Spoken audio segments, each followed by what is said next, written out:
Hey Lafus, magandang umaga, good morning. Today's video we're gonna do hiking. Come with me as I prepare for my hike. One of the considered famous place for me I can go hike is this place.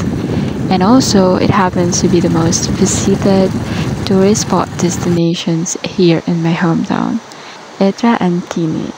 Traankini located at Barangay Lambahag, Sitio El Lubeg, Lake Cebu South, Cotabato. When you come here, you can expect there is an entrance fees, 50 pesos for adults, 30 pesos para sa batanon, and 10 pesos for kids. Be careful po old na kay kaubang mga bata kay mabato jutri na lugar.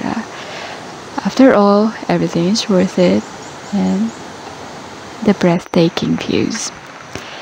Ganahan ako din no kay parang stressed ka out of nowhere and gusto niyo mo magmuni-muni, this is the perfect place for you.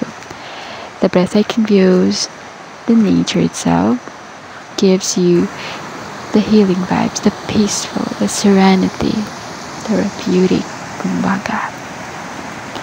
Ug ayaw pud kabala ka kanang maato ka diri, wala kay dira asin, paminta, so on support ka ng mga basic needs nimo para sa luto.